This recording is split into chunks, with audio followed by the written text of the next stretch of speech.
Hello guys, Radhe Radhe, जय श्री कृष्णा। कैसे हो आप लोग? उम्मीद करती हूँ आप सब लोग अच्छे होंगे, स्वस्थ होंगे, मस्त होंगे। मैं भी एकदम अच्छी हूँ। और सुबह सुबह का टाइम है गाइज, और सुबह सुबह का टाइम आप लोगों को पता है कितना बिजी रहता है एक इंडियन मॉम के लिए, क्योंकि सुबह बच्चे स्कूल जाते हैं, उनका लंच बनाना, उनको तैयार करना, उनको स्कूल भेजना, देन उसके बाद में फिर अपने घर के काम करना। तो दोनों बच्चे मेरे स्कूल जाने के लिए रेडी हैं। स्वरा मेरी जो बड़ी बेटी है वो स्कूल जा चुकी है, हर्षित अलग स्कूल में जाता है, तो इसका टाइम चेंज है थोड़ा सा। तो पहले बेटी को छोड़ने गए हैं पतिदेव, उसके बाद में हर्षित को छोड़ने जाएंगे। तो तब तक ये तैयार कर दिया है मैंने, और जैसे ही आवाज़ लगाएंगे तो तुरंत ये चला जाएगा। तो मैं अपना घर का काम कर लेती हूँ, क्योंकि जब तक बच्चे स्कूल नहीं जाते, क्योंकि कोई भी चीज़ छूट जाती है ना तो फिर पूरा दिन ऐसे निकलता है कि यार ये चीज़ रह गई। कभी कभी तो लंच चेंज हो जाते हैं, क्योंकि किचन नीचे है और मैं दोनों का लंच पैक करके आ जाती हूँ। उसके बाद में दोनों के सेम तो नहीं रहते, अलग रहते हैं, लेकिन फिर भी कन्फ्यूजन के चक्कर में और लंच एक दूसरे का चेंज हो जाता है। तो इस वजह से एक को ज़्यादा खाना चला जाता है, एक को कम चला जाता है। तो इसीलिए मैं क्या करती हूँ, हर्षित का लंच ऊपर लेके आ जाती हूँ, जिससे एक लंच बॉक्स रहता है जो स्वरा लेके निकल जाती है। तो हर्षित का लंच बॉक्स और बॉटल मैं दोनों ही ले आई हूँ, बैग भी लगा दिया है। तो अभी वो जाएगा थोड़ी देर में, तब तक मैं अपनी बेडशीट वगैरह चेंज करी है मैंने, और पूरा जो साफ सफाई है अपना डेली का वही कर रही हूँ गाइस। बाल भी धुले हैं मैंने आज, तो बाल मेरे अभी तो ऐसे ही बंधे हुए हैं। और बारिश का मौसम है, आप लोगों को पता ही होगा कि कितनी बारिश चल रही है इस टाइम पे। हमारे यहाँ तो यूपी में फिर भी कम है, बाकी बहुत जगह बाढ़ आई हुई है। उधर हिमाचल, जम्मू और हरियाणा, पंजाब, इन जगहों पर बहुत भयंकर वाली बाढ़ आई हुई है। क्योंकि रोज़ कुछ ना कुछ देखते हैं ना, तो ऐसा मतलब अलग ही वो होता है, डर सा लगता है कि कितनी यार कैसी बाढ़ है। बहुत इस बार ऐसा लग रहा है कुछ ज़्यादा ही बारिश हुई है क्या। अपने यहाँ भी, हमारे मथुरा में भी कुछ टाइम पहले बाढ़ आ गई थी, क्योंकि जो यमुना जी का पानी है ना उसका फ्लो थोड़ा सा हाई हो गया था। तो कुछ मंदिर जो यमुना जी के पास में है ना, वो थोड़ा सा पानी भर गया था वहाँ पे। अब तो फिर भी ठीक है, लेकिन हमारे यहाँ तो फिर भी नॉर्मल है कंडीशन, ठाकुर जी की कृपा से।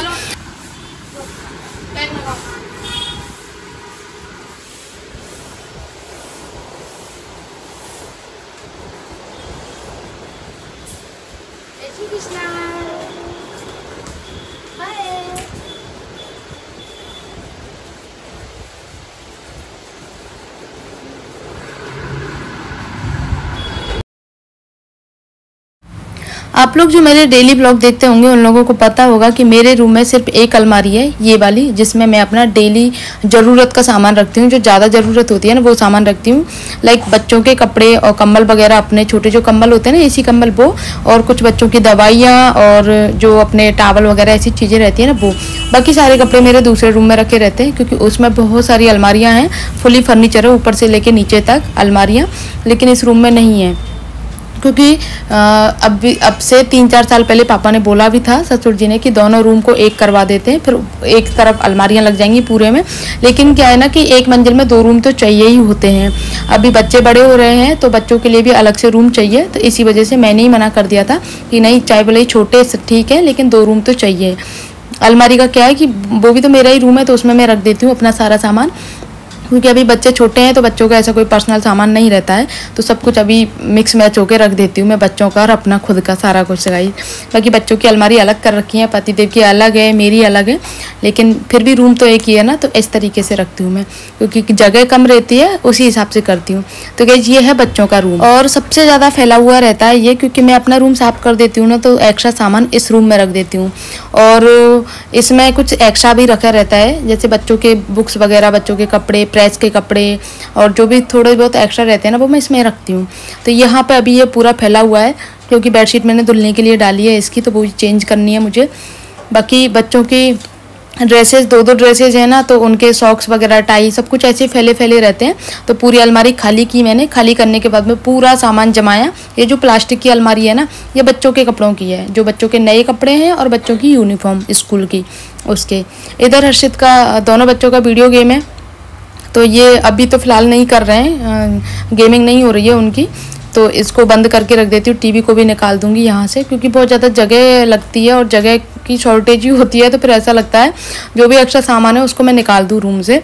तो अभी टीवी का तो पतिदेव मना कर रहे थे, बोल रहे थे इसी रूम में सेट करवा दूँ टीवी को, क्योंकि अभी ना ऐसे ही रखी हुई है, तो स्टैंड पे लगा के इसको मतलब रखवा देंगे। तो जिससे जैसे कभी कभी ऐसा होता है ना कि हमारा मूवी देखने का मन होता है, लेकिन बच्चे सुबह स्कूल की वजह से उनको तो सोना ही होता है, तो फिर हम भी क्या करते हैं, टीवी नहीं देख पाते हैं।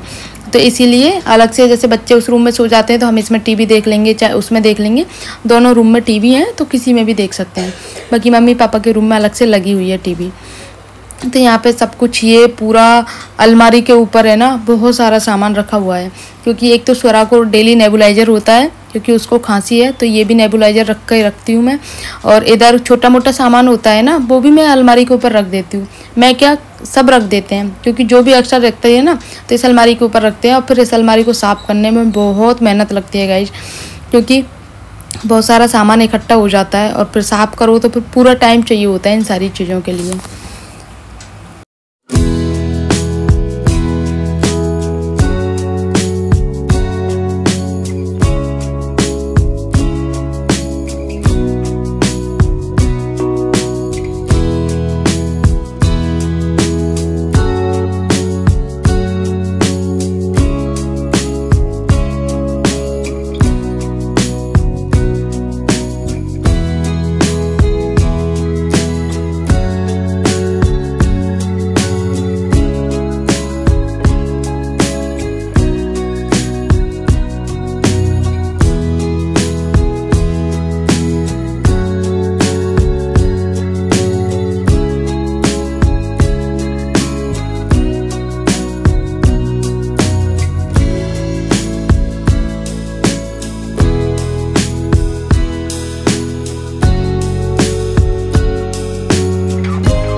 हम जब से आए हैं ना गाइस, तब से ये अलमारी मैंने साफ़ नहीं की है। और उसमें ना इतना सारा सामान भर गया था, क्योंकि हमारे चश्मे वगैरह, घड़ी, सब कुछ ऐसे ही रख दिए थे। और साड़ियाँ भी, कुछ नहीं, बहुत साड़ियाँ मुझे रिटायर करनी है अपनी अलमारी में से। डेली मुझे पतिदेव से सुनना पड़ता है, तो इसीलिए मैंने सोचा है कि अलमारी में सजाने से अच्छा है मैं रिटायर कर देती हूँ। तो इनको सबको निकाल दूंगी। करीब 8-10 साड़ियाँ मुझे निकालनी है जो मेरे काम की नहीं है, मतलब मैं नहीं पहनती हूँ। और जो मैंने पहन रखी है ना, उसको भी आज लास्ट टाइम पहन रही हूँ। ये इसको भी रिटायर करना है क्योंकि जब भी इसको पहनती हूँ ना, जब भी मुझे डांट पड़ती है, इसीलिए। तो बहुत सारी साड़ियाँ, कुछ कॉटन भी हैं, उनको भी निकालना है। तो अलमारी खाली हो जाएगी, अलमारी में जगह भी हो जाएगी, क्योंकि इतनी सारी साड़ियाँ हो जाती हैं और फिर कुछ टाइम के बाद में नहीं पहन पाते हैं। तो इससे अच्छा ना किसी को, जैसे हमारी राधे आती है तो उसको दे दूँगी, या फिर जैसे वो झाड़ू लगाते हैं ना सुबह, तो उनको दे दूँगी। तो इस तरह से क्या है, मेरा अलमारी भी खाली हो जाएगी और उनके काम भी आ जाएंगी। क्योंकि मैं नहीं पहन पाती हूँ, बहुत सारी साड़ियाँ ऐसी हैं नहीं पहनती हूँ, कि थोड़े टाइम पहनती हूँ, फिर थोड़े टाइम के बाद में जैसे कोई टोक देता है कि नहीं अच्छी नहीं लग रही है, या फिर मुझे कंफर्ट फील नहीं होता है, तो मैं फिर मतलब निकाल देती हूँ, रिजेक्ट कर देती हूँ साड़ी को, इस तरह से। तो अभी तो पूरी अलमारी भरी हुई है। मेरी सारी डेली की साड़ियाँ हैं गाइज, करीब 35-40 साड़ियाँ हैं जो मेरे डेली वियर की हैं, जो मैं डेली पहनती हूँ। तो उनको रिटायर करना है मुझे, अलमारी खाली करनी है। कुल मिला के बात ये है, बहुत बहुत जगह लगती है इन सारी चीज़ों में, और पहनती नहीं हूँ। कितने कितने महीने हो जाते हैं मुझे इन मतलब साड़ियों को रिपीट करने में। और जैसे मैं पतिदेव को साड़ी के लिए बोलती हूँ ना, तो बोलते पहले पुरानी साड़ियाँ जो रखी हुई हैं ना, उनको रिटायर कर और नई साड़ियों को निकाल पहनने के लिए, तब तुझे नई साड़ी दिलाऊंगा। वैसे मना नहीं करते हैं कभी भी, और लेकिन मुझे साड़ियों का अति वाला शौक है, इसीलिए मेरे पास में स्टॉक हो जाता है साड़ियों का। बट अब मैं कम से कम साड़ियाँ लूँगी, और जो मेरी पुरानी साड़ियाँ ना, पहले उनको निकाल के फ्री करती जाऊंगी तब मैं अपनी नई साड़ियाँ लूँगी, क्योंकि बहुत जगह लगती है साड़ियों को और फिर संभाल के रखने में भी पूरी मेहनत लगती है गाइस, इसीलिए। और बहुत साड़ियाँ मेरी अभी भी ऐसी हैं जो मैंने एक भी बार नहीं पहनी है, क्योंकि मैं खुद से स्टिचिंग करती हूँ ना, तो ब्लाउज का खर्चा भी बच जाता है, वरना आपको पता है ना 200-250 रुपये ब्लाउज की स्टिचिंग लगती है, और फिर तैयार करने में भी पूरा समय चाहिए, 2-2.5 महीने लग जाते हैं एक ब्लाउज को, क्योंकि जहाँ मैं सिलाती हूँ ना वो दीदी 2 महीने से पहले नहीं देती हैं ब्लाउज को सिल के, तो इसीलिए मैं खुद सिलती हूँ। बाकी जो मेरे थोड़ी हैवी साड़ियाँ होती हैं उनके बाहर सिलवाती हूँ मैं। तो ये साड़ियाँ मैंने निकाली हैं गाइज, 8 साड़ियाँ हैं अभी तो, और एक मैंने पहन रखी है वो, और 2 मैंने शाम को निकाली थी। इस तरह से ये 8-10 साड़ियाँ हो गई मेरी रिटायर, और काफ़ी अलमारी में जगह हो गई है। तो रूम की क्लीनिंग हो गई है, मैंने पूरा रूम जैसे बेड वगैरह हटा के, अलमारी हटा के पूरा साफ़ कर दिया है, झाड़ू वगैरह लगा दी है। तो बेडशीट बिछा देती हूँ और इस रूम का काम कंप्लीट हो जाएगा बेडशीट के साथ ही। पूरा साफ़ सुथरा लगता है ना, कितना अच्छा लगता है। बाकी इस कमरे का ये है गाइस, जब एक्स्ट्रा कमरे नहीं रहते ना तो फिर जो स्टोर का सामान रहता है ना वो मैं इसमें रख देती हूँ। जैसे बारिश आ जाती है तो कपड़े फिर रस्सी से उतार के मैं यहाँ डाल देती हूँ, तो इस तरह से भर जाता है ये रूम। अभी आप देख सकते हो पूरा रूम साफ़ हो गया है और अच्छा भी लग रहा है। इधर मैंने सामान खाली करके, इधर जो ज़रूरत का सामान था ना वो ही मैंने रखा है, बाकी पूरा रूम साफ़ हो गया है। आराम से बैठो उठो आराम से। और इधर ये है गाइज मेरा वाला रूम, इसको भी मैंने साफ़ कर दिया है। और ये थोड़ा बड़ा है मेरा, और जो बच्चों का रूम है वो छोटा है, इसीलिए फिर मुझे दोनों ही रूम की ज़रूरत होती है गाइज। तो अभी तो मेरे बाल ऐसे ही बंधे हुए हैं, बालों को भी सुखाना है वरना खुजली हो जाती है। तो मुझे नहीं सफाई करते करते गाइज 2 घंटे हो चुके हैं। 2 घंटे के बाद में मैं अभी आपको टाइम बता देती हूँ, 9:45 का टाइम हो रहा है। तो अभी मुझे अपना काम करना है किचन का भी। तो आज के ब्लॉग को ना यहीं पर एंड करती हूँ। आई होप आप लोगों को अच्छा लगा होगा। अच्छा लगे तो प्लीज़ वीडियो को लाइक कर देना, शेयर करना, कमेंट कर देना। मिलते हैं नेक्स्ट ब्लॉग में, तब तक के लिए बाय।